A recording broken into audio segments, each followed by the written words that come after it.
Za izbiro primerne tehnologije pridelave industrijske konoplje se moramo najprej odločiti, kaj bomo pridelovali. Cvet, seme, steblo ali kombinacijo. Ne glede na namen pridelave industrijske konoplje pa je prvo pravilo analiza tal. To storimo z določanjem teksture in strukture tal, kemijsko analizo tal in po možnosti tudi z oceno živosti tal.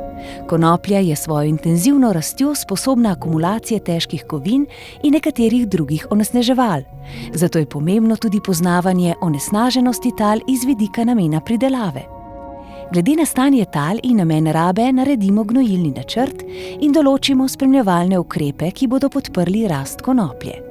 Konoplja ima rada rahla tla, dobro založena z organsko maso in hranili iz organskih gnojil, s pH 6 do 7,5. Tehnologija pridelave za cvet za predelavo v čaj, eterično olje ali kanabinoide daje prednost gojenju dvodomnih sort z večjo vsebnostjo želenih molekul, kanabinoidov, terpenov, polifenolov in vsebnostjo THC pod 0,3%. Rastline gojimo na večji medvrstni razdalji, na primer 0,70 metra, 1 meter, 2 metra ali celo več, kar izboljša osončenost listov in cvetov tudi na stranskih pogankih.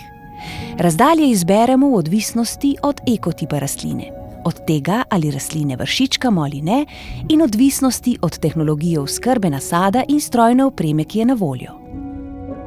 Tehnologija za pridelavo stebel zahteva gosto setev z medvrstno razdaljo 12,5 cm oziroma 10 do 15 cm. Razdaljo v vrsti 5 do 15 cm in globino 3 cm. Gosta setev omogoča, da bodo rastline v tekmovanju za osončenost razvile dolga in tanjša stebla in s tem dolga in kvalitetnejša vlakna. Kakovost vlaken je v času rasti odvisna še od sorte, gnojenja in vremenskih razmer v času rasti. Pri pridelavi semena se lahko odločimo za setev z žitno sejalnico ali na večjo medvrstno razdaljo sejalnico za koruzo. Varstvo pred pleveli v posevkih sejanih z žitno sejalnico izvajamo s česalom, pri posevkih sejanih v vrste na večje medvrstne razdalje pa s česanjem in okopavanjem. Herbicidov ne uporabljamo. Razdalje med rastlinami v vseh primerih prilagodimo morfološkim lastnostim sort in ekotipov. Čas žetve je od srede septembra do srede oktobra in je odvisen od namena pridelave in rastnih razmer. Za žetev semena večinoma uporabljamo predelan žitni kombajn starejše izdelave z dvignjenim kosilnim delom. Zaradi nevarnosti navijanja vlaken na vrtljive dele novejših žitnih kombajnov le-teh ne priporočamo, saj niso prilagojeni za žetev konoplje. Za spravilo stebel lahko uporabljamo kosilni del kombajna za silažno koruzo, ki stebla odloži v vrste. Na manjših površinah se priporoča za uporabo tudi druge strižne kose. Za spravilo cveta konoplje uporabljamo stroje primerne glede na gojitveno obliko rastlin. Na manjših površinah do 0,5 hektarja priporočamo ročno žetev. Žetev za cvet izvajamo v sončnem vremenu med 10. in 14. uro, ko je vsebnost eterike največja.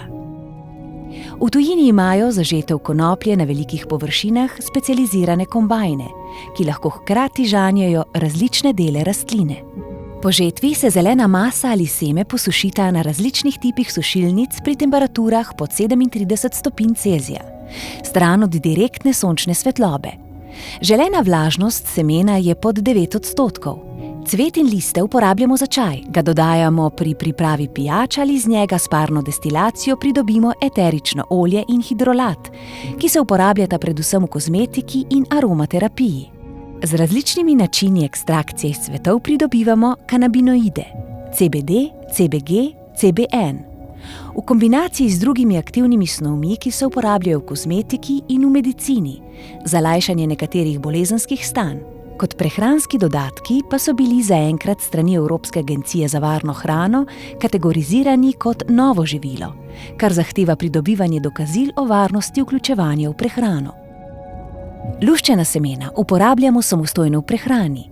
Iz semen hladno stiskamo konopljino olje, ki ima ugodno maščobno kislinsko sestavo in idealno omega-6 skozi omega-3 razmerje.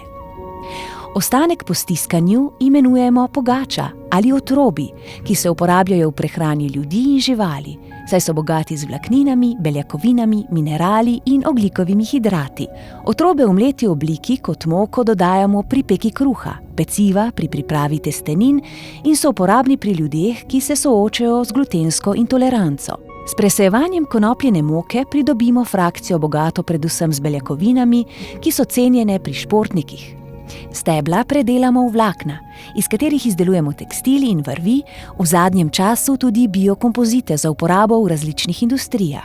Osrednji del stebla, pezdir, se uporablja za izdelavo papirja, največ pa za konopljin beton v gradbeništvu, za steljo za živali ali kot vrtno zastirko. V Sloveniji še vedno največji tehnološki izziv predstavlja pomanjkanje strojev za žetev in infrastrukture za predelavo, predvsem stebel, da bi pridelava konoplje lahko zaživela. Pridelovalci konoplje se združujejo v različna interesna združenja, kot so Kanagis in zadruge. Je zelo dobro, da se v Sloveniji povežemo na področju konopljarstva, namreč po eni strani smo prepoznali potencial, ki ga konoplja ponuja. Kot vemo, gre za izjemno vsestransko uporabno rastlino in kot taka seveda ponuja izjemen potencial tako za kmetijstvo kot tudi za gospodarstvo. No in zato smo v letu 2014 uspešno ustanovili zadrugo Konopko. Danes lahko z veseljem povem, da zadruga Konopko šteje preko 175 članov. Večinoma gre za manjše in srednje velike kmetovalce, ki med drugim na svojih kmetijskih površinah pridelujejo tudi konopljo.